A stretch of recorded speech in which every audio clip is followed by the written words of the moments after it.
Gravando, senhor presidente. Bom dia a todos e a todas. Meu nome é Marco Teixeira. Estamos iniciando a sessão da 5ª Câmara Julgadora do Tribunal de Impostos e Taxas, e hoje é dia 17 de outubro de 2024. Eu cumprimento meus colegas, Dr. Ramon, doutora Sulamita, Dr. Luiz, cumprimento também a representante fiscal, doutora Aline, e cumprimento o patrono presente. Cumprimento também o Jailson, nosso apoio técnico, e vamos iniciar a sessão com o primeiro processo, que é o o doutor Jatir, deixa eu ver aqui, é o da Ipelite Banil, processo 4024088, e a relatora é a doutora Sulamita. Doutor Jatir, o senhor dispensa a leitura do relatório? Dispenso, sim, presidente. Então, eu peço que a doutora Sulamita leia a acusação. Obrigada, presidente. Bom dia novamente. Bom, aqui estamos tratando de um auto de infração de 7 itens, nos quais 4 itens foram pagos. O item 3, o item 4, o item 6 e o item 7.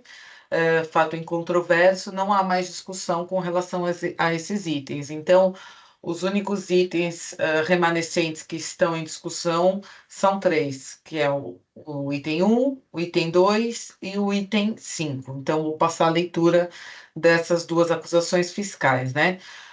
O item 1 do auto de infração acusa a recorrente de deixar de pagar o ICMS no período de janeiro de 2019 a dezembro de 2020 por emissão, sem destaque do imposto, de notas fiscais referentes a operações de saídas internas de mercadorias de fabricação própria, como isentas, porém os produtos não atendem aos termos do inciso 1 do artigo 41 do anexo 1 do RICMES, por tratarem-se de desinfetantes utilizados na desinfecção de ambientes, equipamentos e instalações diversas, sendo sua formulação e NCM característicos de material de limpeza. O item 2, por sua vez, acusa a recorrente de deixar de pagar ICMS no período de janeiro de 2019 a dezembro de 2020 por emissão de notas fiscais referentes a operações tributadas com erro na determinação de base de cálculo, tendo em vista que os produtos não atendem aos termos do inciso 1 do artigo 9º do anexo 2 do RICMES, por tratar-se de desinfetantes utilizados na desinfecção de ambientes, equipamentos e instalações diversas, sendo formulação e NCM característicos de material de limpeza.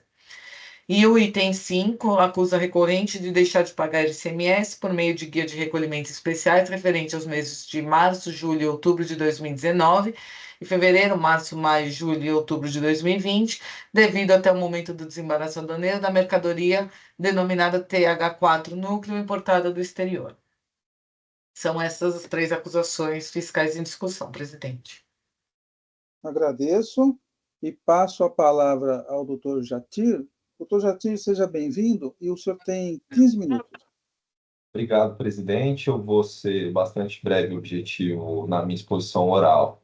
Bom dia a todos, ilustre relatora, ilustre presidente, ilustres julgadores, ilustre representante fiscal. A discussão aqui já foi, né, o objeto do auto de infração já foi bastante esclarecido aí pela ilustre relatora. Eu só queria fazer um destaque, relatora. Tem um ponto na decisão recorrida, que até constou do nosso recurso ordinário, que diz respeito à controvérsia do pagamento, né, do subitem 3.20 do auto de infração, né? Acho que por algum equívoco não constou na primeira manifestação fiscal que esse subitem tinha sido pago, né, quando o julgamento do processo foi convertido em diligência, e a decisão acabou repetindo o erro. Então, a gente colocou no recurso, né, comprovante de pagamento desse subitem também, até mesmo para ver a formalização da extinção dessa parcela do crédito tributário em discussão. O outro ponto que merece destaque é exatamente a acusação fiscal, né, que foi lida aí, o relato fiscal constante no auto de infração pela relatora, que em nenhum momento o fiscal autuante questiona a destinação dos produtos, né, das mercadorias, objeto da autuação fiscal, né? Como relatado, né, na leitura aí das acusações fiscais, o fiscal ele lavrou esse auto de infração por questionar exatamente as características das mercadorias autuadas, né, como merecedoras aí, né, do benefício de isenção e de redução da base de cálculo do ICMS previstas na legislação do Estado de São Paulo. Como a gente sabe, né, esses benefícios de redução e de base de cálculo nas saídas interestaduais e de isenção nas saídas internas com insumos agropecuários, a legislação exige que essas mercadorias cumpram, né, tenham algumas características específicas lá da legislação, né, e é exatamente isso que o fiscal questiona no auto de infração, e além disso também exige que essas mercadorias sejam destinadas especificamente, né, para uso agropecuário, na pecuária, né, aquela destinação, né, que a legislação traz na respectiva área de aplicação do produto, né, na agricultura, pecuária, apicultura, enfim. E isso não estava em discussão até a decisão de primeira instância, né? Até a decisão de primeira instância e até a nossa alegação de defesa havia se resumido a atacar, né, a demonstrar que os insumos agropecuários adquiridos e vendidos aí pela recorrente, eles cumpriam com as características exigidas na legislação para a fruição desses benefícios. E aí a decisão recorrida ela deu vamos dizer assim, um outro norte para a acusação fiscal, né? Não constava em nenhum ponto do relato da infração ou no relatório circunstanciado o questionamento da destinação dessas mercadorias, e aí a decisão recorrida de primeira instância, ela passa na realidade, né, alterar o critério jurídico e a determinação do motivo relevante aí que levou a fiscalização a lavrar o auto de infração, passando a alegar que essas mercadorias não teriam tido destinação exclusiva na agricultura, né? E a decisão recorrida ela se baseia muito em um único aspecto. Ela pegou lá a relação de destinatário das mercadorias e verificou que os destinatários, né, na razão social desses destinatários, havia lá a menção de que, por exemplo, vou dar um exemplo aqui, Seara Alimentos Limitada, né? Um dos destinatários das mercadorias autuadas é a Seara Alimentos Limitada, e a decisão recorrida fala, bom, se a Seara é uma empresa que se dedica à alimentação, ela não cumpre, né? Ela não é um destinatário que cumpre esse requisito da destinação das mercadorias, porque ela não está em nenhum desses segmentos de agricultura, apicultura, pecuária, que são exigidos pela legislação para que as mercadorias tenham a fruição dos benefícios de isenção e de redução na base de cálculo. Então, o primeiro ponto que eu gostaria de destacar, que consta no recurso voluntário, no recurso ordinário da recorrente, é no sentido de que a decisão recorrida ela merece ser reformada e até mesmo a autuação fiscal anulada por alteração do motivo relevante, né, da autuação fiscal, né, deixando de observar, né, os artigos 142 e 146 do CTN, quando altera, né, a motivação, passando a justificar a manutenção da lavratura do auto em um outro aspecto que não havia até então sido sustentado pela fiscalização relativo aí à destinação das mercadorias, né? De toda forma, considerando esse motivo, essa nova motivação aí da decisão recorrida, a IPEL, né, a hora recorrente, ela foi atrás, né, da relação de destinatários e acostou ao seu recurso ordinário dois documentos, né? O primeiro deles constando o comprovante de CNPJ de todos esses destinatários, inclusive da Seara Alimentos, que é um dos questionados lá na decisão recorrida, para demonstrar que, apesar de que essas empresas se destinem, se tenham como atividade principal, eventualmente, aí, o fornecimento de alimentos, elas têm lá na sua composição do contrato social atividade secundária, por exemplo, de avicultura, como é o caso da Seara, né? E a avicultura é um dos segmentos merecedores aí, né, do benefício de isenção e de redução de base de cálculo previsto na legislação. É um segmentos que estão lá exigidos pela legislação para a fruição desse benefício. E isso em relação a todas as mercadorias autuadas. A gente juntou cópia, né, do comprovante de CNPJ de todas as empresas para fazer essa contraprova ao argumento contido na decisão recorrida. Além disso, também como forma de demonstrar que essas mercadorias tiveram essa destinação exigida pela legislação, a recorrente também juntou aos autos declaração dos destinatários, em que eles afirmam que deram exatamente essa destinação exigida pela legislação para a fruição desse benefício. Então, a decisão recorrida ela não merece ser mantida, principalmente por esses dois aspectos, né? Existe aí prova nos autos de que houve a destinação exigida pela legislação, né, e que, contrariamente à alegação da decisão recorrida, foi cumprida pela recorrente, motivo pelo qual o recurso ordinário deve ser provido.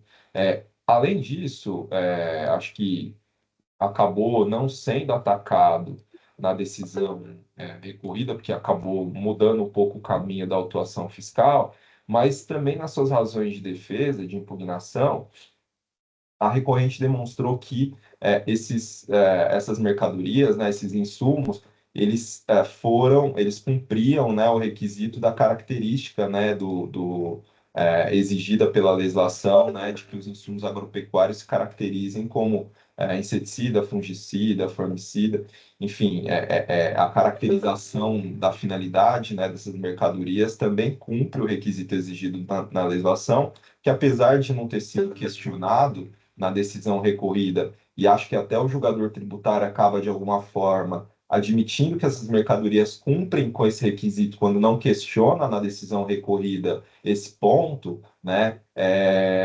A recorrente também fez essa prova nas suas razões de impugnação e no seu recurso ordinário novamente, o que também justifica a reforma da decisão recorrida e a decretação de improcedência do auto de infração. São esses, em resumo, as alegações, são essas, em resumo, as alegações da recorrente, e me coloco à disposição para prestar esclarecimentos.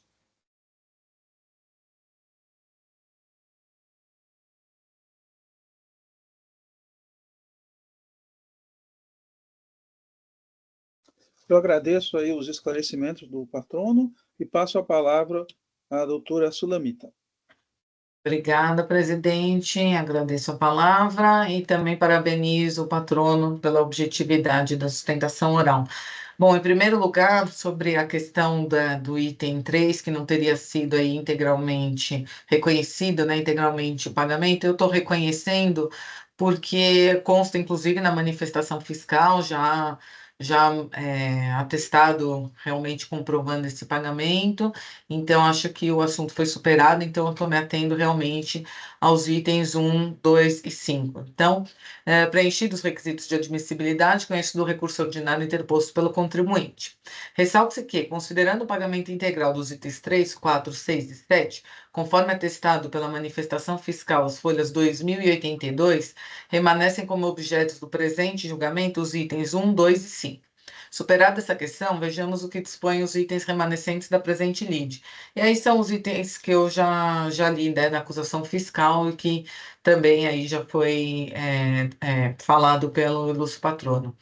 Bom, alega o ilustre agente fiscal de rendas autuante que as operações se encontram devidamente escrituradas no livro fiscal próprio e que estas mercadorias foi desembaraçada indevidamente com isenção, com base no inciso 1 do artigo 41 do anexo 1 do RICMES, posto que é utilizada como insumo na fabricação do produto TH4+, que por sua vez não se adequa a esta isenção, nos termos legais, vistos tratar-se de desinfetante bactericida utilizado na desinfecção de ambientes, equipamentos e instalações diversas. Como se pode observar, os benefícios fiscais aplicam-se aos mesmos produtos, concedendo isenção nas operações internas e redução de base de cálculo nas operações interestaduais. A autuada aduz em suas razões recursais as folhas 1985 a 2032, que a decisão recorrida às folhas inovou e extrapolou a própria acusação fiscal a introduzir uma nova justificativa que não constava da autuação original, qual seja, a destinação exclusiva dos produtos para uso na agricultura e outras atividades específicas, o que violaria os artigos 142 e 146 do CTN. Afirma que o relato da infração não questiona a destinação dos produtos, pois a autoridade autuante fundamentou suas exigências fiscais na característica dos insumos e não em sua destinação. Não assiste razão neste ponto à recorrente. Isso porque o relato da infração é claro em definir que os produtos objetos da autuação não atendem aos termos do inciso 1 do artigo 41 do anexo 1 do RICMES. O referido dispositivo dispõe sobre a isenção, ainda em seu caput, para insumos agropecuários, além de constar como requisito em seu inciso 1 a destinação exclusiva ao uso na agricultura, pecuária, apicultura, aquicultura, avicultura, cunicultura, ranicultura ou sericultura, inclusive inoculante. Vejamos. Portanto, não há distinção entre afirmar que a mercadoria não se enquadra na norma ou que sua destinação não é exclusiva para os usos especificados. Neste contexto, a decisão recorrida, ao tratar desses benefícios fiscais, inicia com um texto normativo e, em seguida, faz referência à destinação das mercadorias. Afasto, portanto, a preliminar de nulidade da decisão recorrida. Em relação ao mérito, o cerne da questão é identificar a real destinação das mercadorias à agropecuária, no caso concreto, ainda que o produto por si só possa ter eventual destinação alheia. Tal entendimento é extraído de precedentes deste egrégio tribunal, inclusive em precedente da Câmara Superior, em voto proferido pelo ilustre juiz relator Alberto Podjaek, que decidiu por negar provimento ao recurso especial fazendário, em atenção a outros precedentes que tratam da mesma matéria. Desse julgamento, restou o entendimento de que, em síntese, os produtos desinfetantes CB30TA e glutataquat podem até ter destinação diversa ao uso agropecuário e, nesta hipótese, sem direito a benefícios. Porém, esses mesmos insumos, quando produzidos para uso na agricultura e na agropecuária, terão direito ao benefício. E aqui eu transcrevi os trechos desse julgamento da Câmara Superior. Nesse exato sentido, é o julgamento mais recente abaixo transcrito, também da Câmara Superior deste egrégio tribunal. Vejamos. E aí trouxe um outro julgamento também aí de caso análogo da Câmara Superior. Ressalta-se que o entendimento do voto acima colacionado, com relação aos itens referentes ao reconhecimento dos benefícios de isenção e redução de base de cálculo, foi acompanhado pela Colém da Câmara. Há outros precedentes desse egrégio tribunal de casos análogos, também envolvendo germicidas, onde definiu-se no mesmo sentido de que eventualmente pudessem ter destinação para além do uso agropecuário. Sobre o tema, destaco a decisão proferida no processo relativo ao auto de infração número tal, cujo voto vencedor, da lavra do ilustre juiz José Eurivaldo Pérez Júnior, assim entendeu. E aí também transcrevo. Na linha dos referidos precedentes, passa-se a verificar as similitudes entre estes e o presente caso. Embora as mercadorias objetos do aí ora julgados se refiram a outros produtos, TH4+, Mefisto, Choque, Amoenea, Quaternaria, Saniquat 80% e Entomo, a discussão é exatamente a mesma. Neste ponto, cabe esclarecer, nos termos da própria manifestação fiscal, as folhas 1938 e 1942, que a autuação não abrangeu o produto Entomo, por ser inseticida e ter a sua aplicação específica para a avicultura. Transcrevo. Resta controvérsia, portanto, com relação aos demais produtos.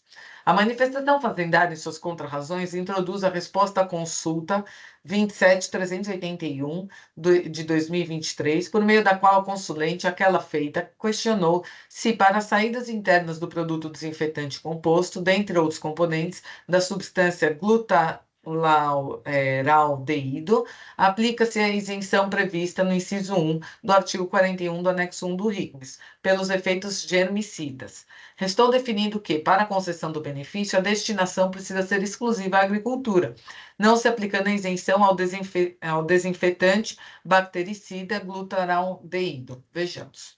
Eu transcrevo essa resposta à consulta aqui do ano passado. Entretanto, dos precedentes deste grande tribunal anteriormente aduzidos, também se constata que o produto glutamate tem como base o glutaraldeído, não sendo essa característica do produto um óbice para a concessão do benefício. Diferentemente do que pleiteado da representação fiscal, penso que a análise da documentação acostada aos autos em sede de recurso ordinário deve ser realizada, em alcance à verdade material, atestada por meio de elementos probatórios acostados aos autos, que devem ser analisados pelo julgador. Com efeito, imprescindível se faz identificar se a destinação ou produção dos produtos, no caso concreto, se deu para uso exclusivo na agropecuária, ainda que os produtos possam também ser utilizados em outros setores da economia nacional, posto que o significado do termo destinação exclusiva, que se refere ao inciso 1 do artigo 41 do RICMES, não é sinônimo de destinação única.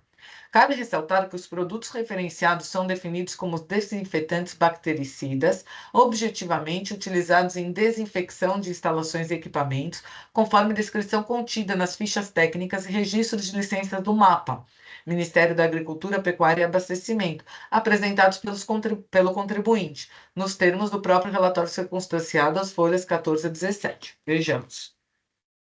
E aqui eu também faço uma transcrição. Com o intuito de demonstrar que os produtos foram destinados à agropecuária, a recorrente acostou aos autos a seguinte documentação: 1. Planilha com CNPJ dos destinatários, além dos quinais principais e secundários, folhas 2034 a 2061. 2. Declarações de finalidade dos destinatários, afirmando que os produtos foram destinados ao uso na avicultura e suinocultura, por exemplo, folhas 2063 a 2071. Nesse sentido, verifica-se da planilha juntada pela recorrente às folhas 2034 a 2061, em uma análise por amostragem, que várias mercadorias tiveram como destinatária a Seara Alimentos Limitada, motivo pelo qual a douta fiscalização entendeu que a destinação não se deu para a agropecuária, e sim para a indústria de alimentos. Não de outra maneira, assiste razão à recorrente. Essa é a conclusão da planilha juntada pela recorrente, as folhas 2034 a 2061, em que é possível verificar que a retromencionada destinatária, por meio de várias filiais, possui como atividades principais e secundárias a criação de frangos para corte, produção de pintos de um dia, fabricação de alimentos para animais, abate de aves, produção de ovos, dentre outras atividades do setor avicultor. Não obstante, constam dos autos declarações das empresas destinatárias da recorrente, as folhas 2073 a 2071, atestando que a finalidade dos produtos foi a destinação na agropecuária. Exemplificativamente, a empresa Master Agroindustrial S.A. detém como atividades principais e secundárias a fabricação de alimentos para animais, criação de suínos, comércio atacadista de animais vivos, dentre outros. As folhas 2070, a referida destinatária atesta que a aquisição das mercadorias possui exclusiva destinação para o uso na agricultura, pecuária, apicultura, aquicultura, avicultura, cunicultura, suinocultura, bovinocultura, ranicultura ou sericicultura. Portanto, o levantamento das atividades econômicas principais e secundárias dos estabelecimentos adquirentes das mercadorias autuadas foi efetivo em demonstrar que, independentemente de atuarem no setor alimentício, os produtos foram adquiridos para uso na agricultura, pecuária, apicultura, aquicultura, avicultura, cunicultura, ranicultura ou sericultura.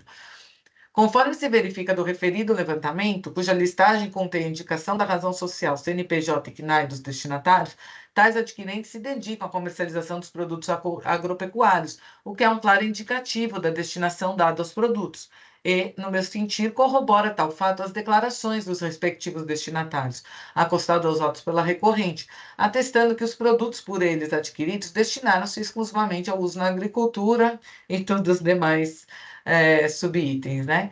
Assim, em consonância aos precedentes deste egrégio tribunal, em casos análogos, entendo que, com a comprovação da destinação dada aos produtos, conforme acima elencado, a isenção e a redução de base de cálculo do ICMS em questão se aplicam às operações inseridas nas etapas intermediárias do ciclo de comercialização dos insumos objeto da autuação, de modo que o destino foi efetivamente aquele indicado na legislação. Face ao exposto, voto no sentido de que restou comprovada a destinação das mercadorias para uso em todos aqueles subitens, né? E conheço do presente recurso e a ele dou provimento a fim de que sejam cancelados os itens 1, 2 e 5 do auto de infração exordial. Pelo exposto, conheço do recurso ordinário e dou-lhe provimento, né? E aí, considerando o pagamento dos demais itens que estão atestados, cancelo integralmente os itens remanescentes, quais sejam 1, 2 e 5, para aplicação dos benefícios em evidência nos termos dos precedentes deste egrégio tribunal. Então, é como voto e respeitosamente submeto aos meus pares. Parabenizo a ilustre relatora, um voto bem fundamentado, extenso, e coloco o processo em discussão. Eu parabenizo a doutora Sulamita pelo voto, foi bem detalhado, fez uma análise minuciosa. Esse tema já vem sendo discutido aqui na Câmara faz tempo. A única observação que eu tenho é que o fiscal autuante não deixou na autuação nenhum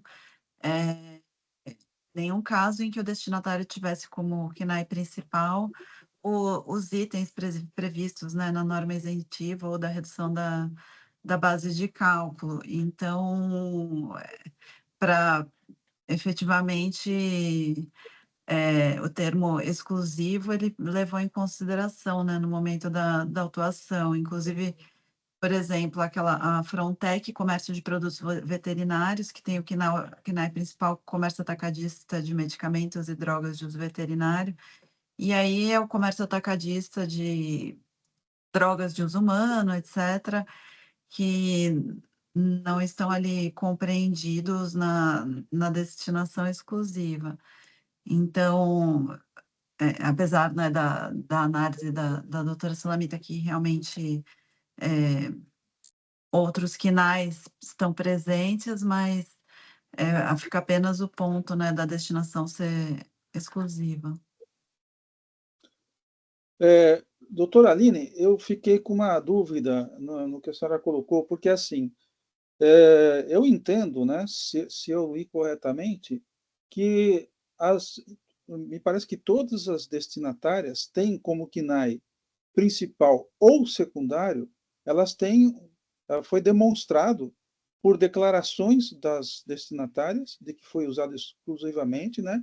E elas têm um KNAI que, se não for o principal, pelo menos o secundário.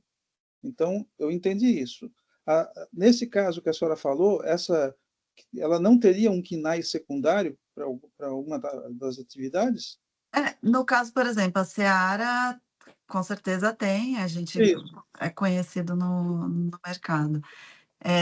Essa Frontec é tudo de comércio atacadista, tem de medicamentos de uso veterinário também, mas especificamente dos itens ali listados, que seria, né, a fabricação de repente, o abate de aves ou enfim, ligado à agricultura, etc., eu não verifiquei nesse caso, porque é tudo comércio atacadista e tem o comércio varejista de medicamentos veterinários. Claro que, de repente, pode acontecer desse produto, porque esse produto é produto de limpeza, né? Destinado ali aos setores indicados nas normas. Mas a gente, nesse caso, por exemplo, eu não consigo observar ali a aplicação direta. Ela não fez Por ser um declaração? comércio atacadista. Oi? Ela não fez declaração? Esse Não, caso? não verifiquei se tem declaração. É porque eu olhei assim. Seara, por exemplo, eu não precisei olhar porque Tudo bem. é conhecida. Então, eu peguei nomes que eu nunca tinha verificado para poder checar. Que eu entendi, né, que a doutora Sulamita viu lá as declarações, né? Exato, eu acho que essa daí, inclusive, que a doutora Aline citou, tem a declaração. Você poderia repetir, doutora, por favor? É aquela Frontec Comércio de Produtos Veterinários. Eu vou até ver aqui as páginas, mas se eu não me engano tem. Se o doutor também puder verificar se foi juntada essa declaração, por exemplo, desse exemplo? Jatir, tem declaração para todos os destinatários? Sim, pelo que eu me recordo, tem para todos, sim.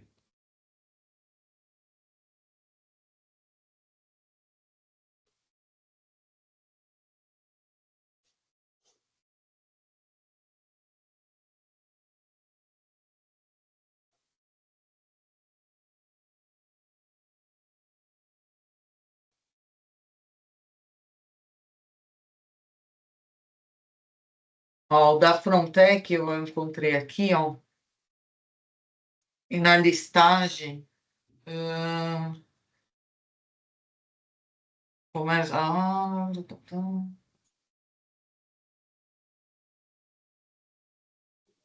E aqui, ó, doutora Aline, só para além da declaração, pode ver nas folhas 2035, tem aqui o KNAI, inclusive, de insumos de comércio atacadista e mercadorias gerais, com predominância de insumos agropecuários. Então, que também é um indício de que já foi utilizado no setor também. Agora, estou olhando aqui só as declarações, porque como está em... Às vezes são fotos, não é tão fácil de localizar.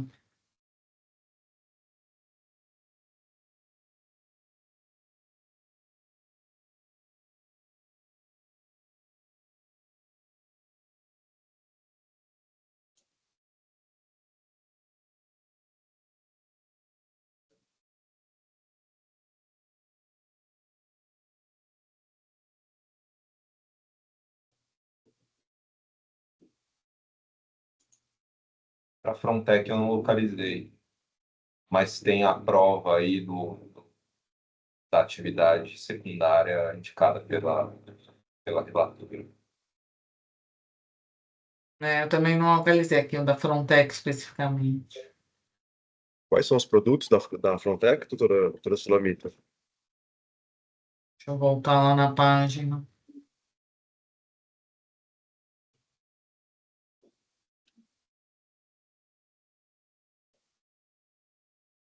Começa atacadista de medicamentos e drogas de uso de veterinário é o principal, né? E Não, aí não, não, dentro. não o KNAI, os produtos que foram destinados para elas. É aqueles desinfetantes, são o mesmo produto? São sempre os mesmos.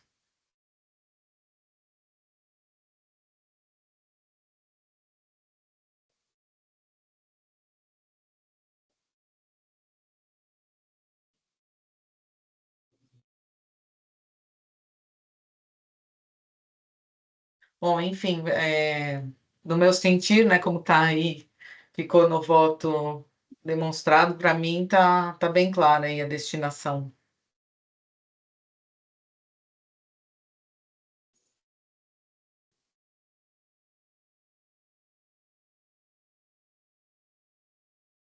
A Frontec está abrangida pelo item 1, é isso?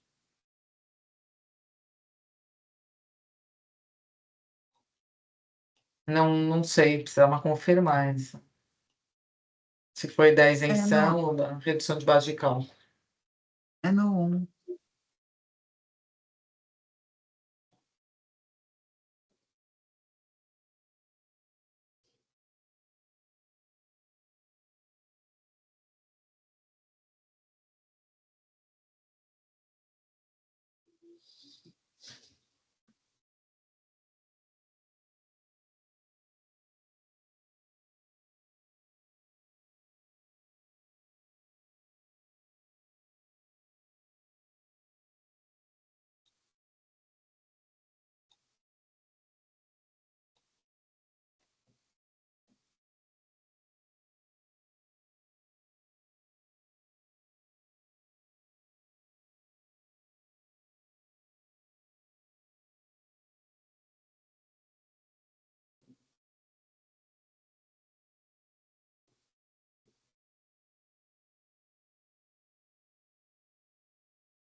Sulamita, eu tendo a acompanhá-la na maioria do seu entendimento, mas eu estou verificando aqui, principalmente da lista de quinais principais e secundários, por exemplo, Cledson Sugahara, representante comercial e agente de comércio de máquinas, equipamentos e embarcações e aeronaves, instalação de máquinas e equipamentos industriais. E me parece que não estaria na. E aí também tem comércio varejista de animais vivos e de artigos de alimentos para animais de estimação. Esse Também daí, por exemplo, o parece que é principal. pet, né? Mas você vê, o principal dele é comércio varejista de animais vivos e de artigos e alimentos para animais de estimação. E é pet, né? Não É. é agricultura. Eu vou assim, seu entendimento é o mesmo que eu tenho adotado em outros votos, como a doutora bem sabe, né? A questão da demonstração, se ou destinação exclusiva, no caso não é, mas que aí caberia a fiscalização demonstrar a predestinação, né? Mas assim, eu estou vendo em alguns destinatários, algumas inconsistências, inclusive na argumentação aqui, que eu também corroboro, mas que não me parece que está abrangida pela argumentação. Então, eu vou pedir vênia, vou pedir vista do processo para Claro, analisar esses casos específicos. claro que são muitos também, né? Exato, é uma lista bastante grande aqui, e a despeito do doutor Jatir ter comentado de que haveria essas declarações para todos os contribuintes, me Não, parece não que tem para não. todos. Não, me parece que Não, não. tem para uns 10. O que talvez supriria, né? Mas no caso, não. Então, eu vou pedir vista do processo para analisar com devida vênia.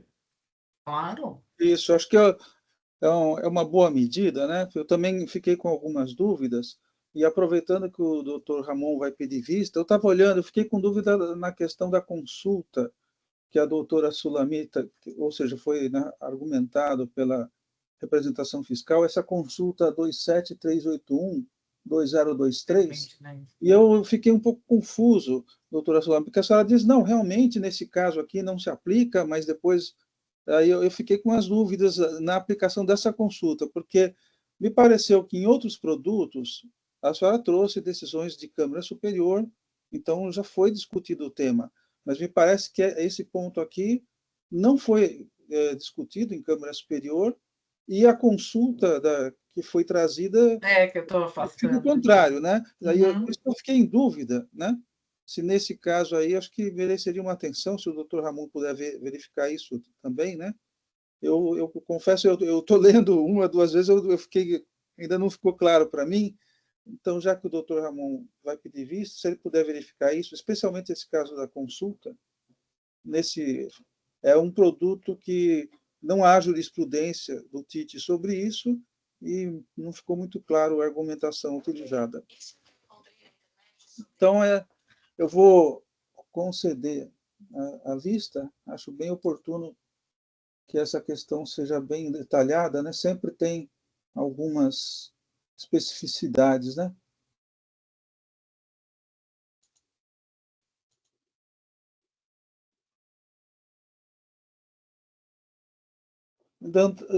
Então, temos que o processo 5024-088 da Ipelit Banil, produtos especiais em listada, ele saiu em vista e voltará oportunamente em sessão. Então, eu peço ao doutor Jatir que acompanhe, né? Vai ser publicado na internet assim que ele retornar em pauta. Eu agradeço a presença do doutor Jatir. Se quiser permanecer na sessão, fique à vontade. Se quiser se retirar, também fique à vontade. Gente, obrigado a todos. Um bom dia, uma ótima sessão.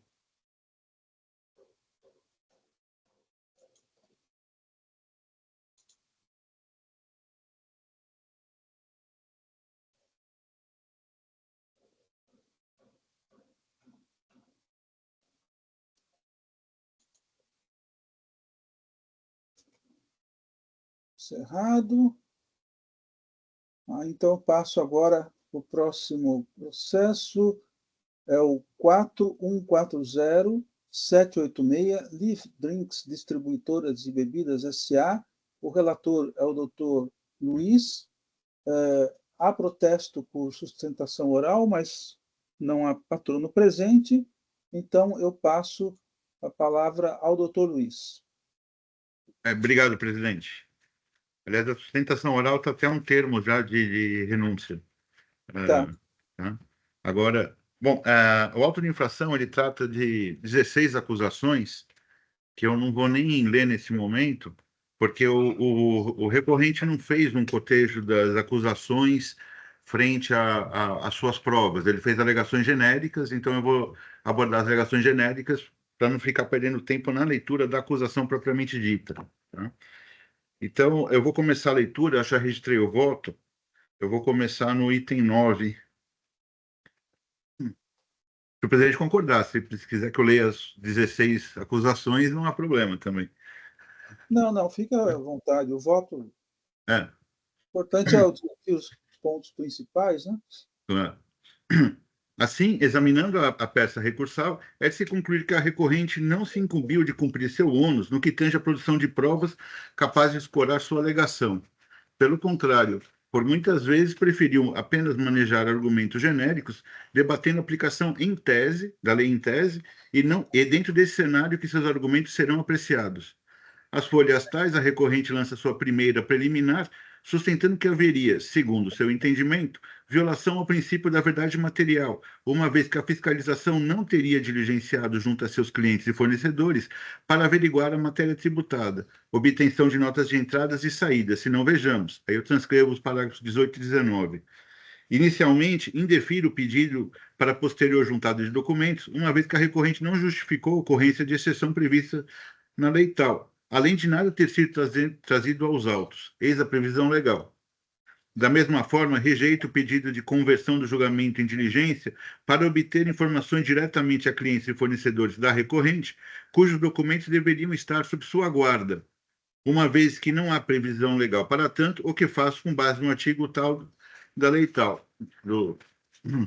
Como se observa, nesse momento processual, o Instituto da Diligência se prestaria para esclarecer matéria de fato, tida pelo julgador como obscura, ou para melhor instruir o feito em algum ponto, mas jamais teria o caráter de produzir provas para a defesa, uma vez que isso corporificaria, em última conta, na inversão de ônus exclusivo da parte que alega o fato. Logo, não havia violação da verdade material, pois a recorrente não demonstrou qualquer fato a ser desafiado, se limitando a requerer a inversão do ônus, de forma a obrigar a fiscalização que, mesmo se deparando com matéria tributada e infração à lei, procedesse, antes do lançamento, intimação a todos seus clientes e fornecedores para checar as notas fiscais envolvendo a operação comercial fiscalizada. Nesse tópico, a recorrente também alega que a ausência desse procedimento de verificação implicaria no cerceamento de defesa, ofensa ao contraditório e que os lançamentos manejados por auto de infração teriam sido estabelecidos por pura presunção. Rejeito todas as alegações, uma vez que o fato da recorrente não produzir provas, ainda que tardias, mantendo-se inerte desde a lavratura do auto de infração 2021, não poderia tipificar como ofensa ao contraditório e ampla defesa. Da mesma forma, há de ser registrado que no lançamento fiscal, cuidou a autoridade fiscal de anexar as notas fiscais que escoraram cada uma das acusações, apresentando ainda a consolidação delas para cada um dos itens, conforme se depreende as folhas tais. Ou seja, ainda que a lei autorize o emprego de presunção, como, por exemplo, na hipótese de levantamento fiscal específico, é de registrar que a fiscalização cuidou de apurar a matéria tributária de forma objetiva e não leviana. Em síntese, a recorrente não apresentou qualquer vaidade material que permitisse apreciação por este julgador, de forma a averiguar possível violação, razão pela qual o tal argumento é integralmente afastado. As folhas tais, a recorrente levanta outra preliminar no sentido que a decisão de piso não teria enfrentado todos os argumentos da defesa então apresentado.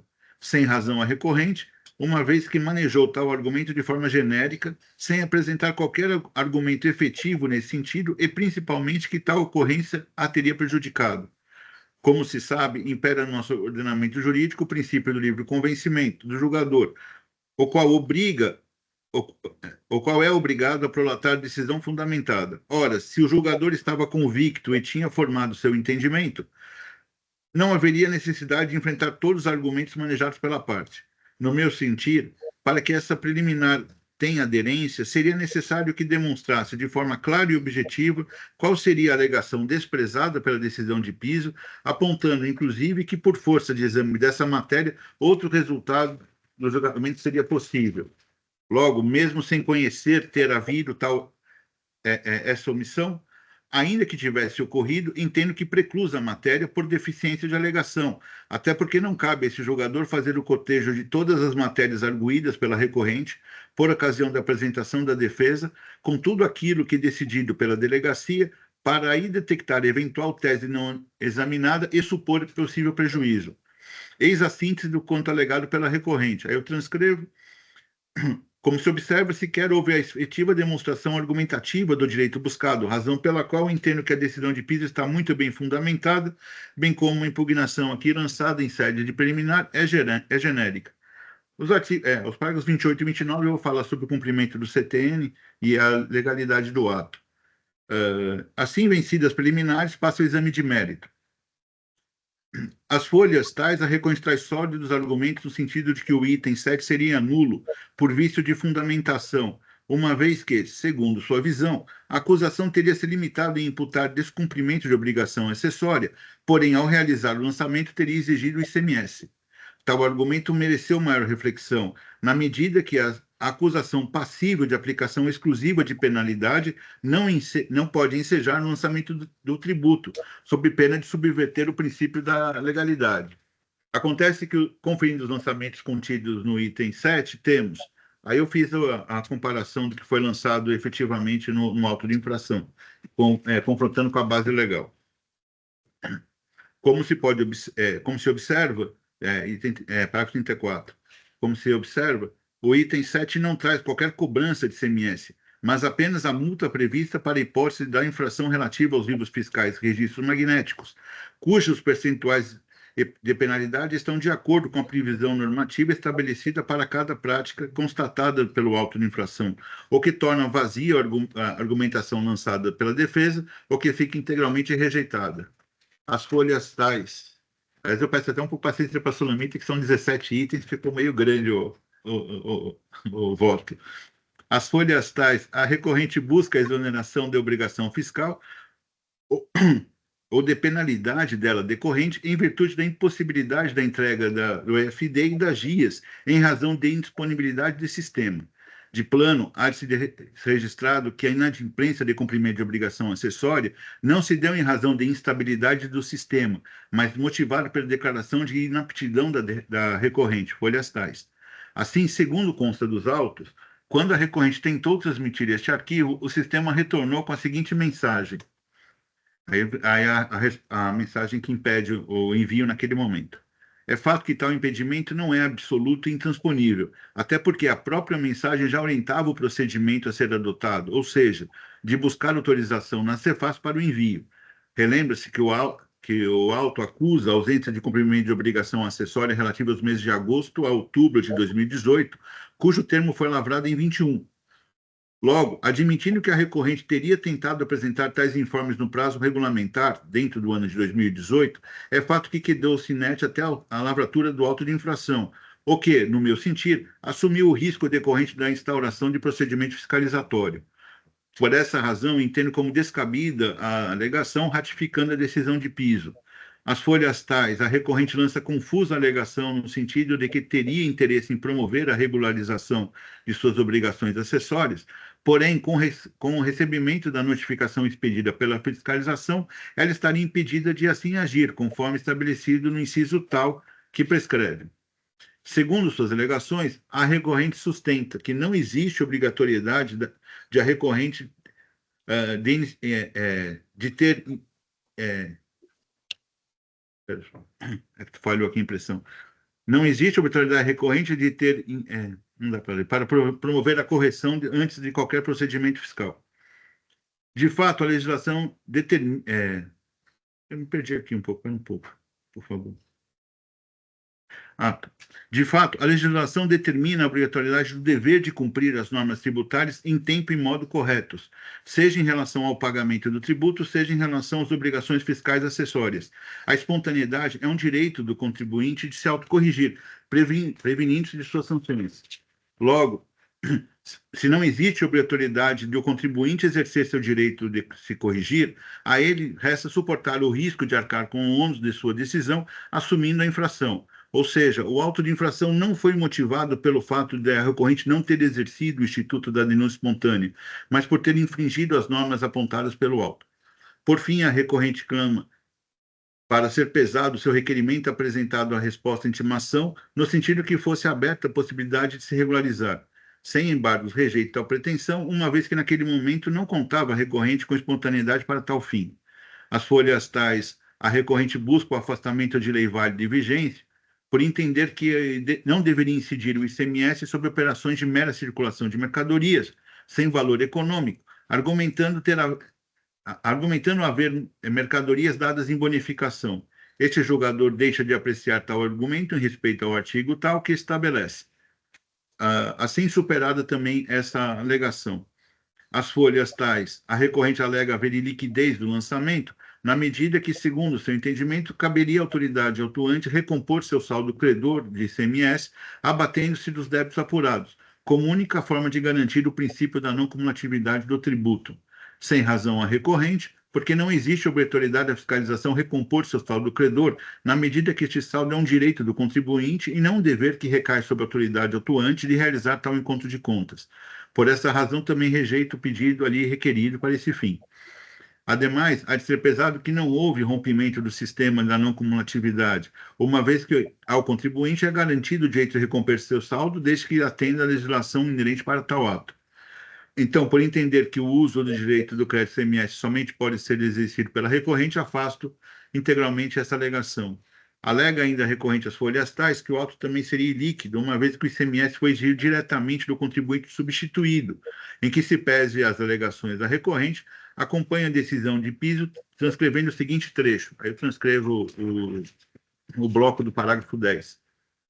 Registra-se, conforme bem apontado pela representação fiscal, a autoridade autuante notificou a recorrente a efetuar o pagamento, pagamento do imposto, porém ela não realizou o recolhimento. Logo, a acusação lançada pelo auto está correta, guardando total nexo entre a conduta e a imputação, razão pela qual também rejeito esse argumento. As folhas tais, a recorrente pleiteia a relevação da multa aplicada, cuja regra encontra-se positivada no artigo 92 da lei tal, nos seguintes termos: respeitando aqueles que pensam de forma diversa, pelas circunstâncias trazidas nos autos, entendo que a recorrente não faz jus a tal benefício. Em primeiro, porque a recorrente não faz prova que indique seu porte econômico e seus antecedentes, se limitando a lançar argumentos genéricos. Ademais, não há como desprezar o excesso de condutas repreendidas pelo auto de infração. 16. Algumas resultaram pela ausência de pagamento do imposto, itens tais, outras baseadas na falta de registro de entrada de notas, para a qual foi aplicada a presunção prevista no inciso tal, que é disciplina. Para essas acusações, há impedimento de aplicação de benefício. Já em relação à multa por descumprimento de obrigação acessória, pesa o fato da recorrente ter sido declarada inapta, bem como ter sido mantida omissa por longo período, mesmo quando já orientada por mensagem expedida pelo sistema, a forma de proceder. Aliás, pelo simples print trazido pela recorrente, as folhas tais, já me convence que ela sabia que estava irregular e, mesmo assim, decidiu arquivar tal mensagem e nada fazer, assumindo o risco de ser autuada. No meu sentir, a relevação da multa afastaria seu propósito por não coibir a conduta, ou melhor, estaria motivando sua reincidência. Assim, rejeito tal pleito. A recorrente às folhas tais faz extensa posição de motivos, objetivando a atualização do valor afastar a atualização do valor valor base da multa, bem como respeito à taxa Selic para atualização de sua dívida. Aqui aplica-se as previsões contidas na súmula 10 e 13, que estabelecem respectivamente. Por efeito, considerando que parte dos débitos lançados reportam a data anterior a 1º de novembro de 2017, entendo que os juros devem ser limitados à Selic. Já em relação à atualização do valor básico da multa, tal efeito deve ser mantido em respeito à súmula acima transcrita. Por fim, as folhas tais, a recorrente busca a aplicação do instituto da absorção, por entender que os itens 2 teriam decorrido de concurso formal, o que caberia, sob alguma ótica, a aplicação de pena menos gravosa. No meu sentir, a hipótese narrada nos autos decorre de condutas distintas, sendo a primeira por força relativa à ausência de entrega de livros fiscais, o EFD, conforme tipificado na linha tal, enquanto a segunda se refere à falta de entrega da GIA, cuja transgressão está disciplinada no inciso tal. Aliás, segundo a inteligência do parágrafo 5º do diploma legal mencionado, há expressa previsão para combinação de ambas as penas. Se não, vejamos. Assim, entendo por bem transcrever importante argumento apresentado pela representação fiscal que adota os fundamentos ali expostos. Aí eu transcrevo os fundamentos. Assim, rejeito também tal pretensão. Diante do exposto, conheço o recurso ordinário e dou parcial provimento apenas para reduzir os juros ao patamar da Selic, em respeito às súmulas 10 de 2017, mantendo isto os lançamentos e ratificando a decisão de piso. É como voto, presidente. Parabenizo o voto extenso, bem fundamentado, detalhado, e coloco o processo em discussão.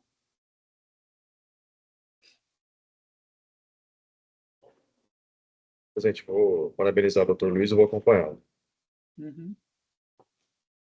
Doutora Sulamita? Sim, também parabenizo o doutor Luiz e também vou acompanhá-lo. Ok, então, verificação de quórum.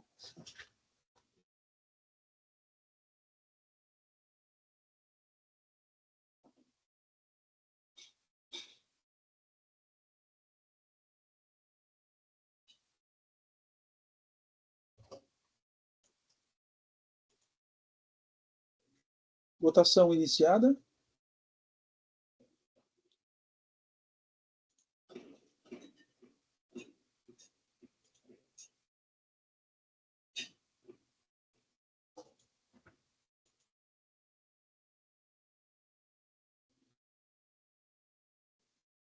Votação encerrada. Então, no processo 4140-786, Live Drinks, distribuidora de bebidas, o recurso ordinário foi conhecido e parcialmente provido nos termos do voto do ilustre relator, doutor juiz. Votação unânime.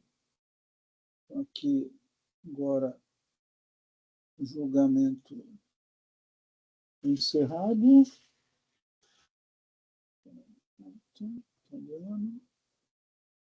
Próximo processo é o 5035-022, Tangara Alimentos Limitada, relator Dr. Ramon, sustentação oral requerida, porém não está presente o patrono, então eu passo a palavra para o Dr. Ramon.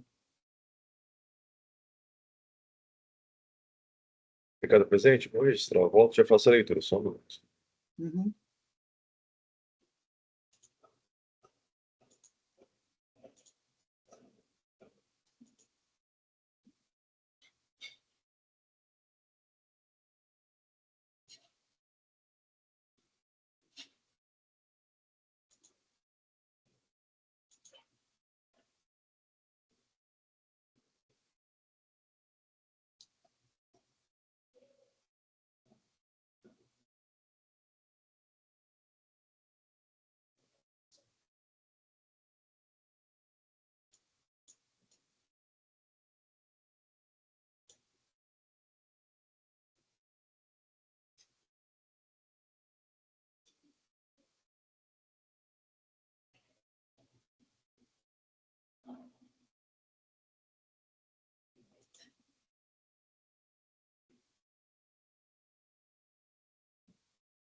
Presidente, demais colegas, trata-se de um auto de infração composto de 3 acusações, todas elas relacionadas a transações realizadas com o Monte Real Reciclagem Animal, que teve a sua inscrição declarada nula por simulação da existência do estabelecimento e do quadro societário. A primeira acusação é referente à falta de pagamento na remessa de mercadoria para esse contribuinte. A segunda acusação é fato de ter recebido mercadorias desses contribuintes acompanhadas de notas fiscais que foram declaradas inidôneas. E a terceira acusação é o crédito indevido decorrente dessas mercadorias que foram recebidas desse contribuinte declarado inapto, cujas as notas fiscais foram declaradas inidôneas. Eu passo a leitura, então, a partir do item 7 da acusação. na qual eu digo que cumpre observar preliminarmente que na análise dos autos é possível inferir que foram respeitados o princípio da defesa do contraditório do devido processo legal, na medida em que no decorrer da prática dos procedimentos processuais, a autuada foi concedido prazo para se manifestar em todos os momentos previstos em lei, em respeito aos princípios constitucionais administrativos, bem como a Lei Complementar 939. Quanto ao item 1, o recorrente é acusado por remeter mercadorias, emitindo notas fiscais consignando declaração falsa contra estabelecimento de destino.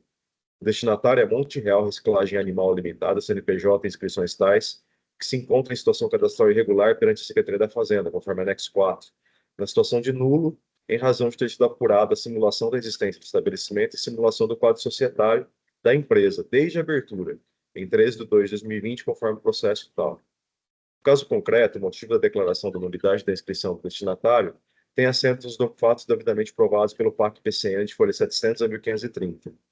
Ao fim desse processo, constatou-se a data de 13 de 2 de 2020, respectivamente, data da obtenção da inscrição, em virtude da simulação da existência do estabelecimento da simulação do quadro societário da empresa, conforme artigos 30, inciso 1 e 2 do RICMS. Aí trago aqui a redação desses artigos. Observa-se que, ao conceder a inscrição estadual, o órgão fazendário limita-se a emitir um ato declaratório cujos efeitos consistem em reconhecer que determinada empresa pretende exercer atividades voltadas para a circulação de mercadorias e ou prestação de serviços sujeitos à legislação do ICMS, num determinado local, a partir de determinada data. Em nenhum momento esse ato pode se convalidar operações ou situações ilegais ou irregulares. Contudo, que a legislação paulista atribui ao próprio contribuinte a competência para proceder à verificação e ter as devidas cautelas, especialmente quanto à escolha daqueles que negocia, nos termos do artigo 22A da Lei 6.374 e artigo 28 do RICMS. A legislação pretende que o contribuinte diligente em seu negócio pesquise a regularidade de seus parceiros comerciais, a exemplo que deveriam fazer nos aspectos financeiros, consultando a situação creditícia do vendedor ao comprador em órgãos próprios. Neste item, pergunta-se: cabe responsabilização desses órgãos de proteção ao crédito, caso o contribuinte não veja seu direito adimplido? Neste momento, nesse mesmo sentido, não pode o Estado ser fiador de atividades de contribuintes cujos atos lesam o patrimônio público. A atuação fiscal demonstrada no presente feito é prova de que o Estado está cumprindo seu dever legal e moral de tornar sem efeitos os atos praticados por esses contribuintes mal intencionados. Por seu turno, a obrigação acessória de verificar a regularidade fiscal do remetente tem por fundamento o dispositivo permissivo do Código Tributário Nacional, que em seu artigo 96 define a abrangência da expressão legislação tributária, em seu artigo 103, parágrafo 2º, permite que essas obrigações sejam instituídas por essa legislação tributária. Gente, eu vou passar a análise dos fatos, porque eu acho que essa questão doutrinária e jurisprudencial nós já temos debatido há bastante tempo. Eu vou, então, para poupá-las da leitura, apesar de ter uma voz maravilhosa, né? Então eu vou poupá-los aqui desse martírio. Faço, então, a leitura do item 26. De certo que a invocação da boa-fé na tentativa de afastar a responsabilidade por infração à legislação tributária tem sua origem em entendimentos jurisprudenciais nesse sentido. Porém, devemos relembrar que sentenças e acordos, à exceção das ressalvas previstas no ordenamento jurídico, produzem efeitos somente para as partes que integraram a relação jurídica processual, não alcançando terceiros, que não participaram do processo, devendo prevalecer a dicção do artigo 136 do CTN. Em razão disso, a aplicação de um entendimento jurisprudencial no âmbito contencioso administrativo tributário deve ser tratada como exceção à regra da responsabilidade objetiva. Uma dessas exceções é a súmula 509 do STJ, cujo teor passou a ser aplicado aos julgamentos do processo administrativo tributário paulista. Todavia, a súmula trata especificamente da possibilidade de aceitação da boa-fé para afastar a infração tributária nos casos de crédito indevido fundado em documentação cuja inidoneidade foi declarada após a realização da operação, ao passo que o creditamento e a posterior compensação estão amparados em regra constitucional da não cumulatividade. Note-se que, a princípio, não é possível estender o entendimento existente na súmula 509 para outras infrações diversas da infração do crédito indevido, ainda que essa outra infração decorra da utilização da documentação inidônea. Interpretar a súmula 509 do STJ de forma diversa, ampliando seu real alcance, implicaria na indevida retirada do artigo 136 do CTN, do Ordenamento Jurídico 4, por intermédio de um processo não autorizado pela Constituição Federal, configurando uma verdadeira afronta à independência dos poderes, previsto no artigo 2º da Magna Carta. Todavia, a Egrégia Câmara Superior deste Tribunal, em sede de AIM 40616885, alterou seu entendimento para admitir a aplicação da tese da súmula 509 do STJ para outras situações em que uma das partes da operação seja inidônea. Ainda que possua entendimento contrário por entender que os precedentes que deram origem à súmula número 509 envolvem carga valorativa própria do direito à não cumulatividade, altere meu entendimento em obediência a uma jurisprudência íntegra, coerente e estável neste tribunal. Todavia, é imperioso que se interprete as súmulas persuasivas em consonância com seus precedentes. No caso da súmula 509 do STJ, o precedente é o RESP 1.148.444/, Minas Gerais. Restou pelo exposto no entendimento judiciário que é necessário que o contribuinte atue de boa-fé e que demonstre a veracidade da negociação. No presente feito, o fisco oportunizou ao recorrente em notificação de folhas 33 a 49 apresentarem rol exemplificativo documentos que comprovassem a veracidade da compra e venda. Aí faço um preâmbulo aqui, referente à boa-fé, e passo ao item 39. A recorrente afirma que, de fato, exigiu a documentação fiscal hábil com todos os requisitos legais, escriturou as notas fiscais em seu escrito, demonstrando sua boa-fé. Apresenta comprovantes de que efetuou pagamentos ao emitente, folhas 429 a 438. Apresenta contratos de compra e venda contratativas de parte das operações, as folhas 54 a 123. Quanto ao transporte das mercadorias, informa que parte das operações foram realizadas por veículo próprio, parte por transportadores autônomos e parte pela empresa inabilitada, apresentando 3 DACTs, número 63, 64, 73, as folhas 124 e 126, e recibos de pagamentos de autônomos, RPA, as folhas 127 a 133. Apresenta consulta ao Sintegra de 2/2/2022 e 1/10/2020. Após detida a análise dos documentos apresentados pelo contribuinte, entendo que a razão está com a fiscalização. Tal entendimento está de acordo com a boa-fé objetiva consagrada no Código Civil, do qual se extrai que a conduta da boa-fé é aquela em que se exige uma conduta leal dos contratantes e que está relacionada com os deveres anexos ou laterais da conduta, que são íncitos a qualquer negócio jurídico. A doutrina aponta como deveres anexos, dentre outros, dever de cuidado em relação à outra parte negocial, dever de respeito, dever de informar a outra parte sobre o conteúdo do negócio, dever de agir conforme a confiança depositada, dever de lealdade e probidade, dever de colaboração e cooperação, dever de agir com honestidade, dever de agir conforme a razoabilidade, a equidade e a boa razão, conforme a doutrina do professor Flávio Tartus. Do conceito de boa-fé objetiva previsto no Código Civil vigente, não se pode extrair que essa boa-fé seja presumida, mas, ao contrário, deve ser pautada em condutas objetivas por parte do negociante. Quanto às notas fiscais de saída, as folhas 451 a 646, observa-se que não há indicação das informações referentes ao transportador, ou as informações estão incompletas, sem a placa do veículo, dados essenciais dos termos da legislação fiscal paulista e nacional, conforme o Convênio Nacional Sem Número de 15/12/70, artigo 19, combinado com o ajuste CNF número 7 de 2005 e RICMES, artigo 127.6. Fato que, isoladamente, é suficiente para a inabilitação da documentação fiscal. Tal fato milita em desfavor da tese da boa-fé do recorrente. Nesse sentido, já se manifestou a Câmara Superior do TIT. Trago aqui um precedente. Ademais, observe que parte dos transportes, folhas 665 a 667, tem indicativos de terem ocorrido por conta do destinatário, ora autuado, o que me leva à conclusão de que poderia e deveria ter constatado que o remetente não se encontrava no local informado dos documentos fiscais dos cadastros públicos, que também militam em desfavor do contribuinte autuado. Como observado pela fiscalização, é possível verificar nos DANFs das notas fiscais de vendas emitidas pela Tangara, que constam consignadas como endereço destinatário Monte Real, Avenida Ângelo Del Grosso, 353/3, Boa Vista, Fernandópolis, ao passo que desde 16/7/2020, o endereço declarado no CADESP dessa empresa é Área Rural Sem Número, Setor Industrial, e Área Rural de Fernandópolis, São Paulo.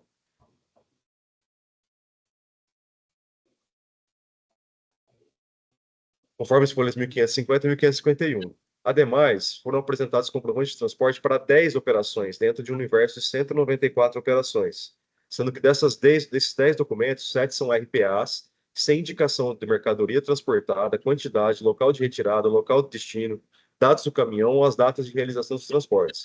Não possuem assinatura e não estão acompanhadas de comprovantes de efetivo pagamento. A recorrente afirma que efetuou pagamentos ao emitente, que a prova de tais pagamentos constam dos autos. Chama a atenção o levantamento realizado pela fiscalização quanto às seguintes situações relativas aos pagamentos, os quais transcrevo. E aqui chama a atenção de que partes dos pagamentos foram realizados pela matriz da Monte Real e não pela empresa que transacionou, e essa matriz também foi declarada como inexistente pela fiscalização. Chama a atenção também que parte dos pagamentos foram realizados por empresas do próprio grupo do contribuinte aqui autuado, e não pela Monte Real. e a transferência bancária de recebimentos financeiros veio da própria matriz da Tangara, ou seja, parte dos pagamentos foram feitos pela matriz do autuado, né?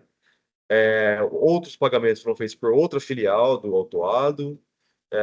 Houve um recebimento também de um valor referente a uma determinada nota fiscal 4623 de uma empresa chamada Tixan Reciclagem Animal, que também foi declarada um estabelecimento inexistente, né? Enfim, essas são as alegações da fiscalização e comprovadas aqui no item 54. Por conseguinte, julgo que não logrou o recorrente demonstrar que tenha se precavido ao realizar negociação com a empresa declarada inapta, a revelia do que determina a própria legislação tributária. Os laudos e as pesagens realizadas, no meu sentir, por se tratarem de documentos internos, serviriam a confirmar as operações caso houvesse coerência das demais informações solicitadas pela fiscalização, transporte e pagamentos, mas isoladamente não confirmam a regularidade das operações. Ainda que um certo grau de informalidade seja admitido na lida das transações comerciais, é certo que o Código Civil mudou a exaustão dos contratos, notadamente do compra e venda e de seus consequentes, oferta, transporte, pagamento, etc. A opção pela informalidade, aceitação de documentação incompleta, sem dados de transportes, ou pagamentos realizados por terceiros, não pode ser alegada para embasar a inobservância de obrigações tributárias acessórias. Observo no presente caso que o recorrente não buscou verificar a regularidade fiscal dos supostos parceiros comerciais, quanto à regularidade do local em que se operava, conforme condições expressas no artigo 59, parágrafo 1º, item 4. Ao contrário do que foi exaustivamente afirmado, não restou documentalmente provado que tenha solicitado todos os documentos que demonstravam a atividade das empresas e suas regularidades fiscais. E quanto à ausência de comprovação, trago aqui ensinamento da professora Fabiana Tomé. Pelo exposto, entendo que a razão está com a fiscalização quanto às acusações dos itens 1 a 33, ao passo que todas envolveram operações por empresas inabilitadas, sem a devida comprovação da regularidade das operações. Continua o recorrente argumentando que o artigo 85, parágrafo 9, assim, enfim, nesse item ele argumenta a irregularidade da atualização da base de cálculo, bem como o índice atualizado, base de cálculo da multa, né? Quanto à atualização da base de cálculo da multa, eu estou dando atendimento à súmula 3 de 2018, porém estou reconhecendo que o índice de atualização deve se limitar à taxa Selic. Por todo exposto, são pesados os argumentos e provas apresentados pelo contribuinte em face da acusação e das provas apresentadas pela fiscalização. Considerada a legislação de regência, entendo que lhe assiste parcial razão, motivo pelo qual dou parcial provimento ao recurso ordinário do contribuinte. Na parte dispositiva, à vista do exposto, conheço o recurso ordinário e dou-lhe parcial provimento para aplicar a taxa Selic e a atualização da base da multa nos termos da súmula 3 de 2018, combinada com a súmula 10 de 2017 revisada, no AIM 5035-0225, de 12 de 12 de 2023. É como eu voto e submeto aos colegas. Presidente, pode habilitar a edição, por gentileza? Pois não. Eu parabenizo o voto bem fundamentado, extenso, e já habilitei e coloco também o processo em discussão.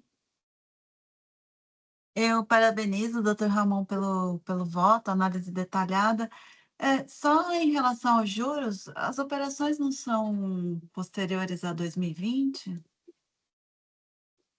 Sim, doutora Aline, mas ele está questionando aqui a taxa que é aplicada na atualização da base de cálculo da multa.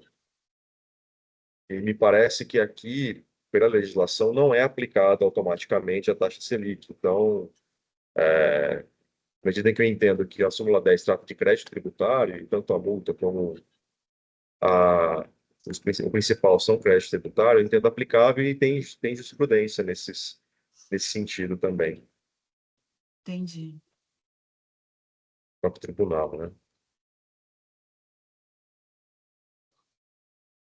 Por isso que não estou aplicando a súmula 10 especificamente, porque já tem a aplicação da taxa Selic. Eu achei que fosse automático. Não, não é, porque a utilização da base de cálculo da multa, ela remete a outro dispositivo.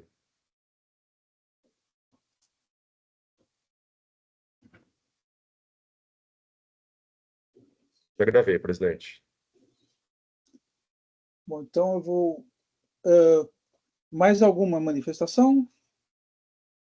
Não, apesar do Ramon ter regateado a costumeira aula, pulando importantes trechos que ele nos ensina todas as semanas, eu vou acompanhar. O fato da entrega ter sido feita por ele e ele não reconhecer o local irregular não tem defesa. Ok. Dr. Então, Luiz é um amigo. verificando o quórum.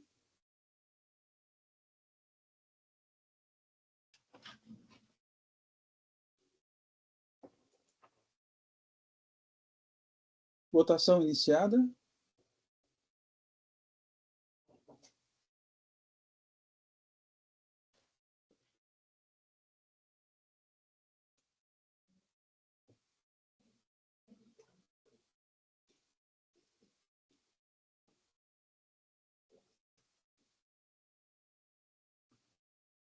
Votação encerrada. Então, o processo 5035-022, Tangara Alimentos Limitada.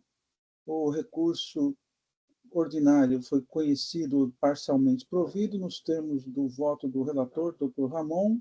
Votação unânime.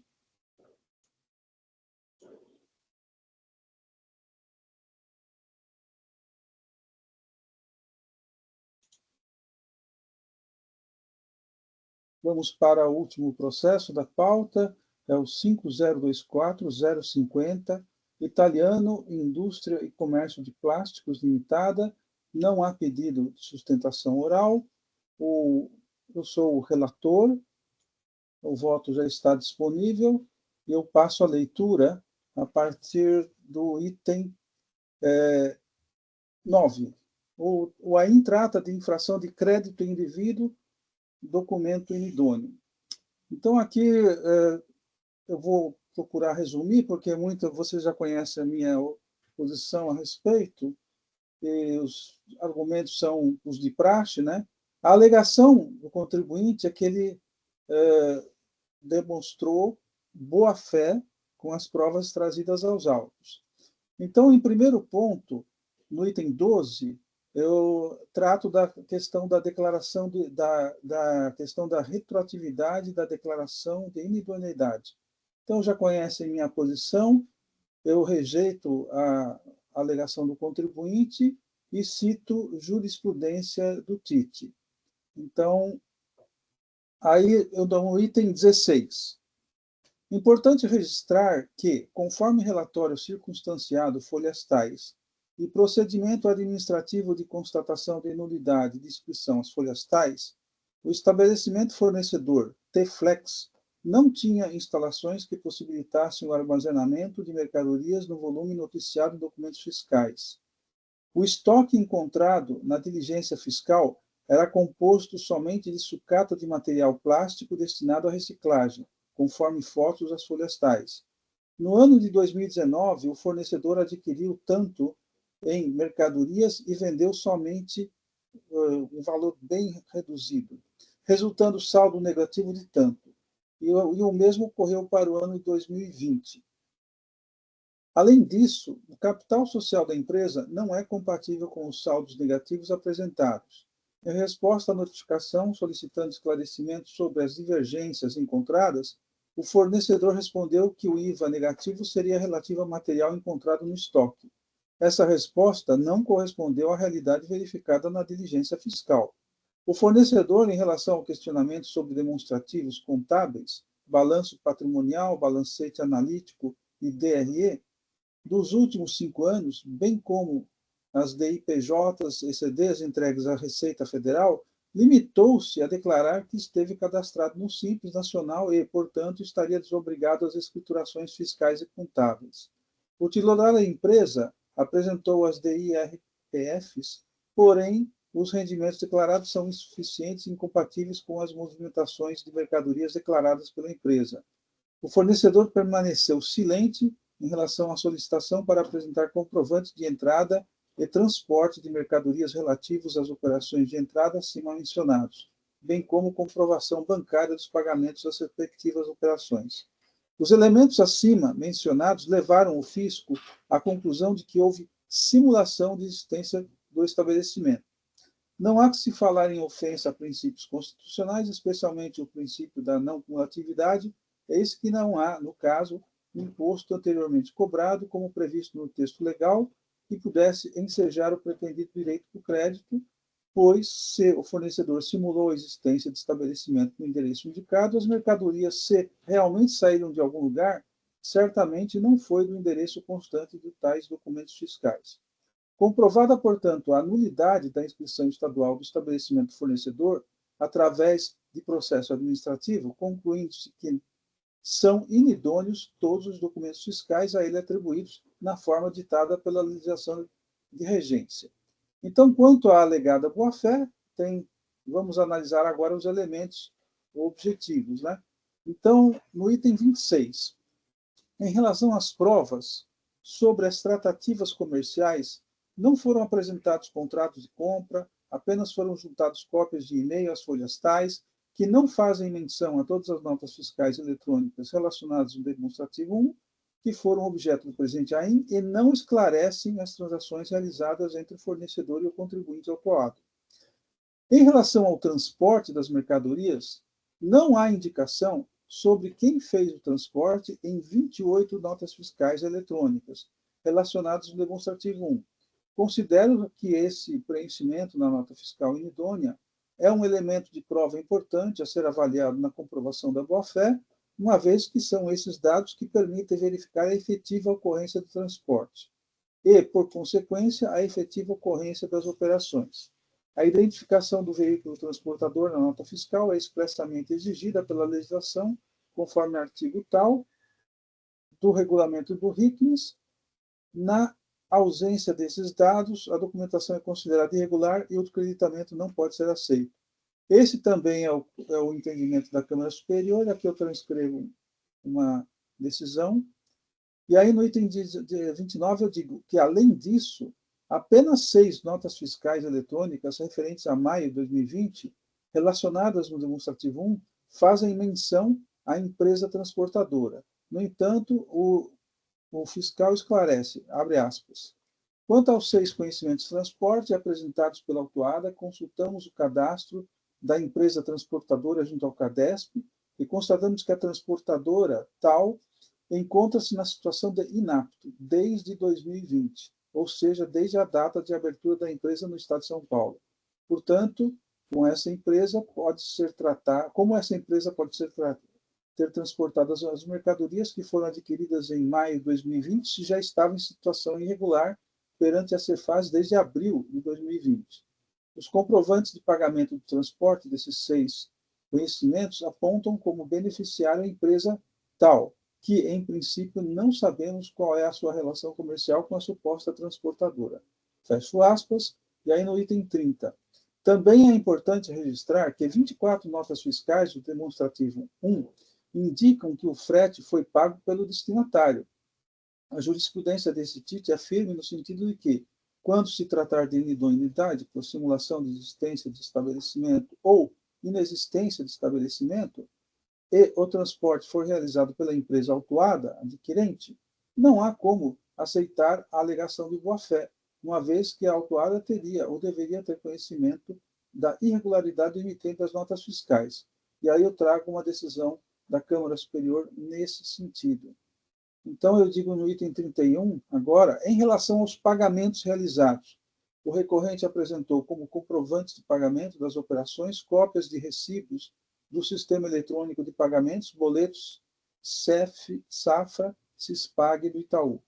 Quanto ao Cispag e boletos, o pagamento foi efetuado através do Sistema Eletrônico de Pagamentos, que é padronizado pela FEBRABAN, através do SENAB. Tal padronização aponta os requisitos necessários para acesso e troca de informações para pagamento de títulos, boletos, entre outros tipos de pagamentos. Conforme alerta a representação fiscal, as folhas tais, o pagamento foi efetuado através do sistema eletrônico, né, padronizado pela FEBRABAN, e tal padronização aponta os requisitos necessários para acesso e troca de informações. Pela padronização acima mencionada, cabe ao usuário pagador do título preencher os dados referentes à linha digitável do boleto bancário, a representação do código de barras, havendo um campo alfanumérico próprio para o preenchimento do nome do cedente. Esse nome do beneficiário é de digitação livre e pode ser preenchido da forma que o pagador quiser.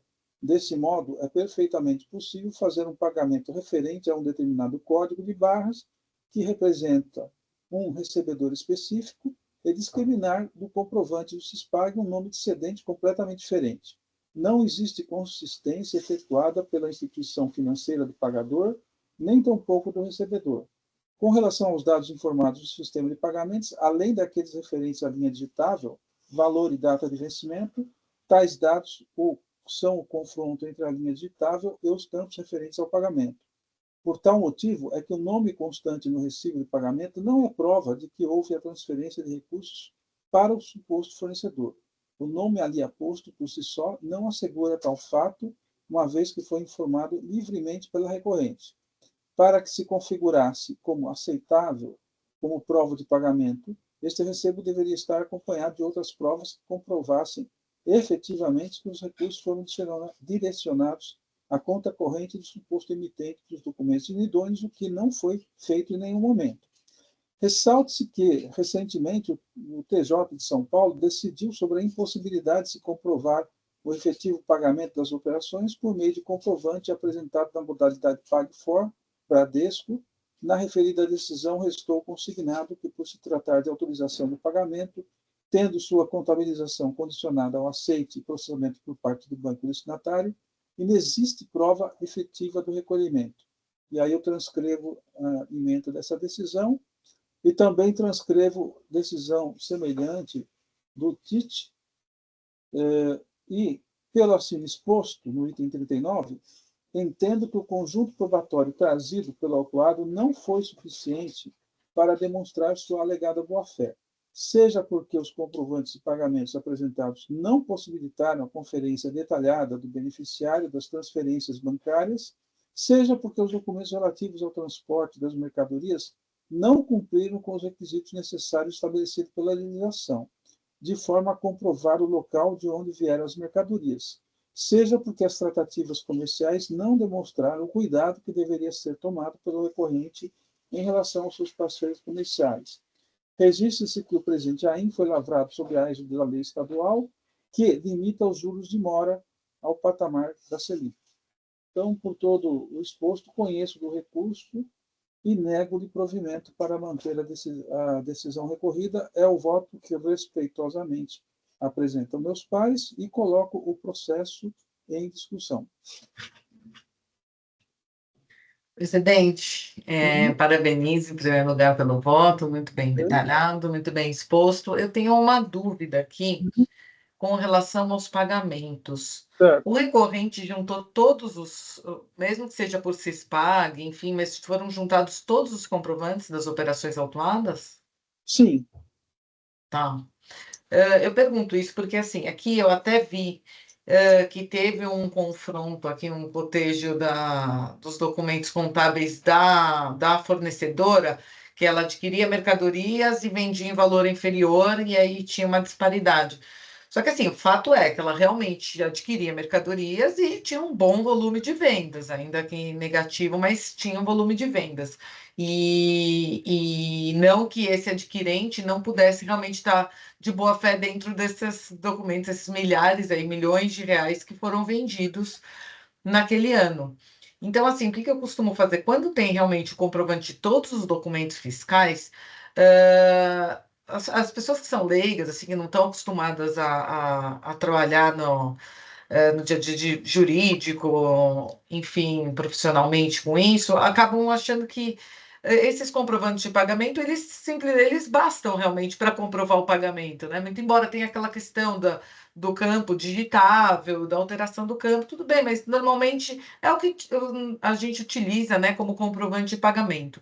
Mas tudo bem, eu acho que aqui eu costumo fazer é oportunizar, como o pagamento é o que é mais utilizado na jurisprudência, principalmente judicial, para comprovar que a compra e venda existiu, efetivamente existiu, porque se ele realmente pagou, o fornecedor vendeu, ele pagou, ele registrou, está lá no livro de registro de entradas dele que entrou, foi emitida a nota fiscal, ele estava hábil na época a operar, e ele realmente pagou e adquiriu essas mercadorias, eu acho que seria justo aí, normalmente o que eu faço, né? Eu peço uma preferência para converter o julgamento em diligência, para que o autuado ele realmente junte os extratos bancários que comprovem que esses valores efetivamente saíram para os destinatários da conta fiscal dele, e depois ele faça uma planilha que faça o cotejo desse comprovante de pagamento, que tem todos, no caso, com os extratos, demonstrando que efetivamente teve o pagamento, que é o que é aceito, né? O Poder Judiciário, hoje em dia, chega para os juízes lá, eles veem, tem comprovante de pagamento de tudo, tá planilhado, tem tudo bonitinho,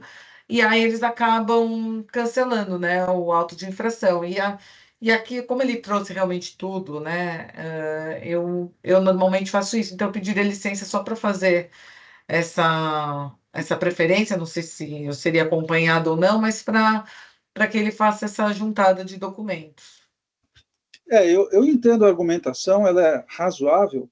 Nesse caso específico, existe não só o meu entendimento, mas já existe uma jurisprudência do Tite, que eu fiz questão de colocar, que quando o frete é pago pelo destinatário, então fica difícil a argumentação de que ele era tão inocente assim. Eu vejo nesse caso específico dois pontos. Primeiro que ele também, conhecedor já da jurisprudência que você mencionou, ele também já podia ter trazido os extratos, né? Já estamos no recurso ordinário. Esse é um primeiro ponto. O segundo ponto é que como que ele pode dizer que ele não sabia de onde veio as mercadorias se foi ele? 90% são, ao todo, 34 notas fiscais, sendo que acho que eram 28, eu coloquei, acho que 24 notas fiscais, ele pagou o frete. E ainda assim, além de algumas que parece que o emitente pagou, era uma transportadora que estava inapta, etc. Então, vamos dizer assim, talvez tenha no máximo 10% das notas fiscais que seria o emitente que pagou. Eu realmente, nesse caso aí, eu não vejo boa-fé. Mas, como disse, né, eu respeito. Mas, mais especificamente nesse caso, realmente eu vejo que ele deveria ter o cuidado, porque ele pagou o frete, né? Então, eu acho que até, se eu não me engano, até o judiciário já adotou também esse posicionamento, né? Você paga o frete e diz que não sabe de onde veio. Mas, enfim, o processo Porque assim, que foi inidôneo, foi declarado, o fornecedor foi declarado inidôneo, que com certeza o fornecedor cometeu fraudes, isso ninguém tem dúvidas, isso está na acusação fiscal. Por isso que eu bato sempre na tecla. Na verdade, não é que o contribuinte tem que defender falando que o fornecedor não é inidôneo, de onde veio a mercadoria, enfim. Isso não é ele que cabe a ele tem que mostrar que ele realizou a compra e que ele adquiriu as mercadorias. Eu acho que isso que cabe ao contribuinte. Com relação ao procedimento fiscal de que decretou, né, a nulidade do estabelecimento, que realmente foram encontrados que a impossibilidade de armazenamento das mercadorias, tudo isso é inconteste, está lá. Isso não se contesta, mas que dentre das milhões aí de operações que foram feitas por esse contribuinte, realmente ele pode ter adquirido ali materiais e comprado e pago para esse adquirente, se tá os valores certinho, batendo, eu não vejo por que não dá essa oportunidade, de repente ele demonstra, olha, realmente saiu, ó, tá aqui, faz um cotejo e tem o pagamento de tudo, e aí ele demonstrou que, olha, a operação de compra e venda realmente existiu, né? Que é o que fala ali o enunciado da súmula 509.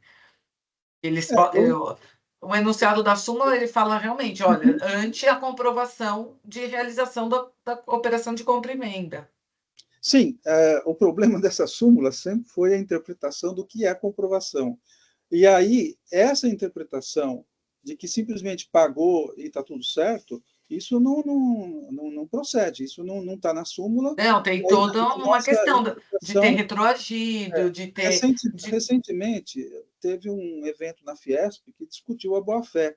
E aí o desembargador, que ele é o chefe, presidente da Câmara que trata desse assunto no TJ, ele deu um exemplo claro ali de um caso em que, por exemplo, eu não sei de onde, o fornecedor não existia, etc. E o cara falou assim, ele não aceitou a argumentação porque o fornecedor estava na mesma cidade que ele. Então, ele falou, como que ele não sabia?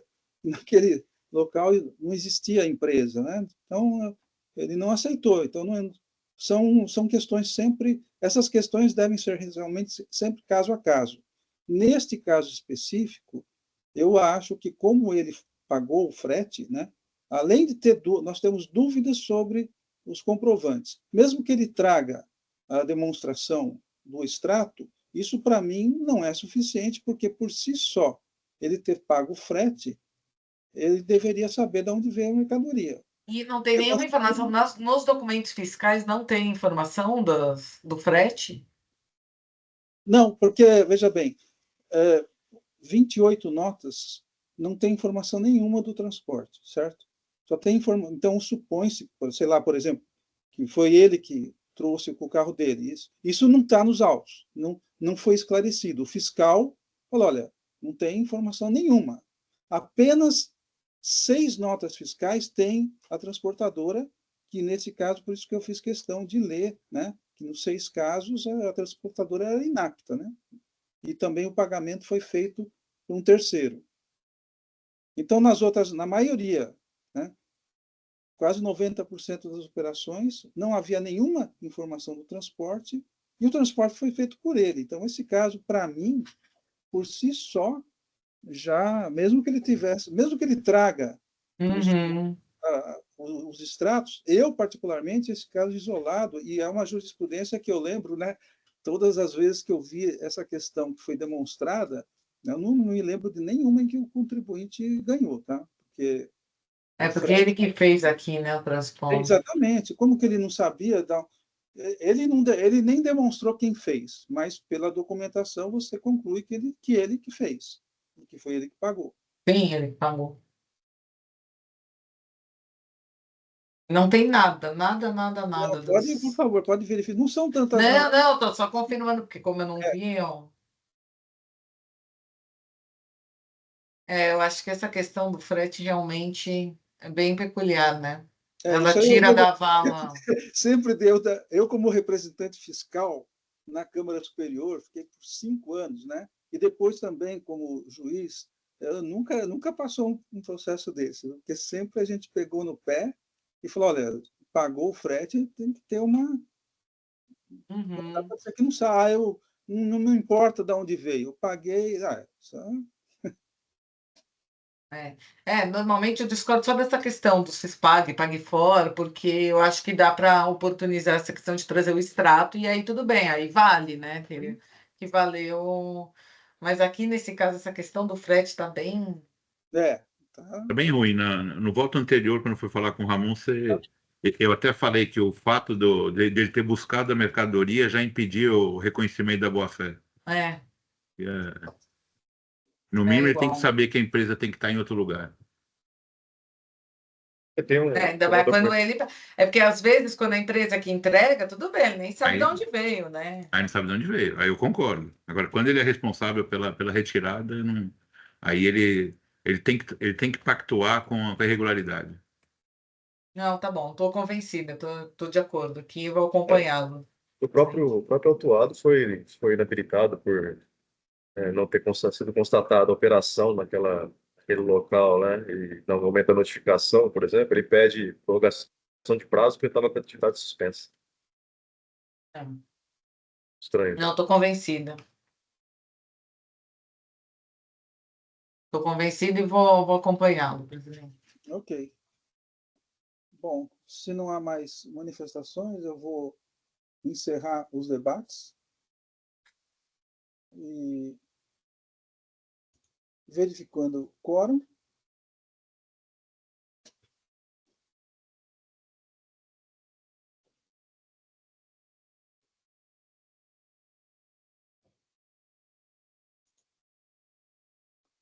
Votação iniciada.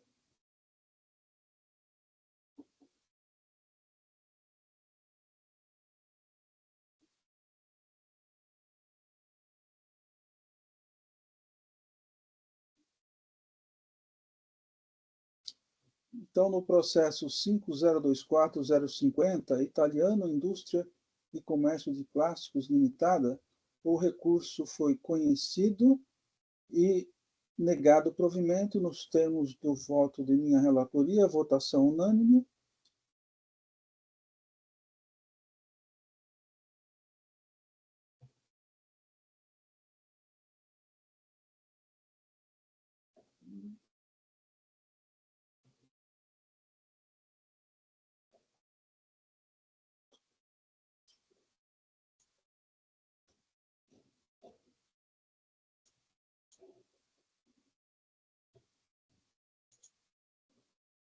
Com isso, declaro encerrada a sessão de julgamento do dia 17 de 10 de 2024, e eu peço, então, ao Jailson, por favor, encerrar a gravação.